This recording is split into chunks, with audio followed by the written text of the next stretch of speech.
Ayon po sa SBI Holdings, hindi pa nakikita ng publiko ang tunay na halaga ng XRP dahil hindi pa nagiging public ang valuation ni Ripple. May hawak silang 9% stake sa kumpanya, ngunit idiniin nila na magiging malinaw lang ang totoong value nito kapag nagkaroon ng IPO o katulad na market event. Kapag nangyari ito, posibleng biglang tumaas ang presyo ng XRP dahil mas maraming institutional investors ang papasok sa market. Kaya yan po ang siyang ating pag-uusapan sa video na ito at agad po nating simulan sa ating unang matinding katanungan kung ano po ba ang papel ni Ripple sa international payments.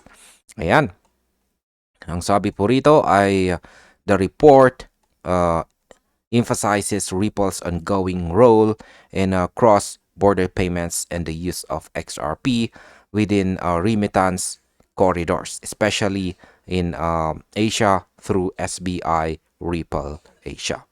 Ayan. Binigyang diin po ng report ang malawak na paggamit kay XRP sa mga international payments, lalo na po dito sa Asia or Asia. Nito pong nakalipas na taong 2021 ay inilaunch pa nila ang domestic remittance service sa Japan gamit po si XRP. Ipinapakita rin ng presentation ang pagtaas ng presyo ng XRP nitong mga nakaraang taon. Ngunit nilinaw po ng SBI na hindi pa nila isinasama sa kanilang financial reports ang unrealized value mula po sa hawak nilang Ripple stake. Ayan. Kaya market impact po dito ay ang patuloy po na adoption ng XRP sa global remittance ay nagpapakita po ng matibay na foundation ng kanyang utility. At yan ay magandang sinyales para po sa long-term growth. Ngayon ay ano naman ang tungkol sa RLUSD stablecoin. Ayan. Ang sabi naman po tungkol dyan ay SBI also mentioned RLUSD, a US dollar-backed stablecoin issued under a trust license to be used as collateral and for financial applications integrated with SBI VC Trade.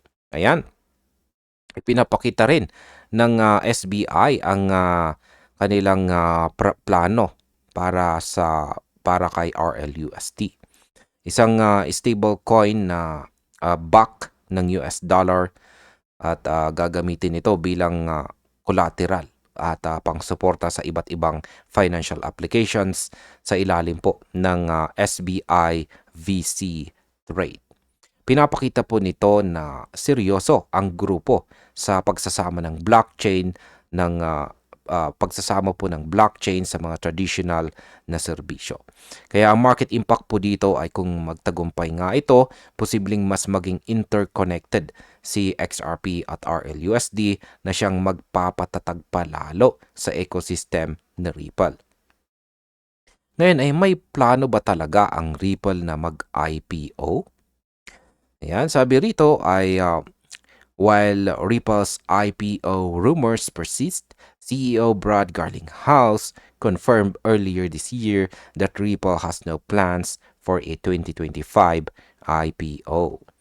Ayan, nilinaw po ng Ripple CEO na si Ginoong Brad Garlinghouse na wala pang plano ang Ripple na maging public ngayong taong 2025. Ngunit ayon po sa SBI, kahit wala pang IPO, mananatiling understated ang tunay na halaga ng kanilang Ripple stake hanggang magkaroon po ng formal valuation event. Kaya sa market impact, habang wala pang IPO, mananatiling steady po pero undervalued sa XRP kung saan ay isang posibleng oportunidad para sa mga long-term investors. At ayan, bilang panghuli, ang aking opinion naman tungkol dito ay ang mensahe po ng SBI ay napakalinaw. Hindi pa rin natin nakikita ang buong potensyal ni XRP.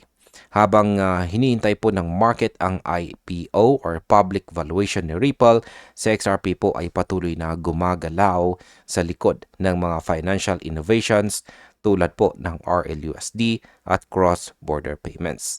Kapag dumating po ang tamang panahon, dito natin makikita kung gaano po talaga kalaki ang kanyang halaga or value. At ayun, hanggang dito na lamang po tayo sa video na ito. Maraming salamat sa panunood.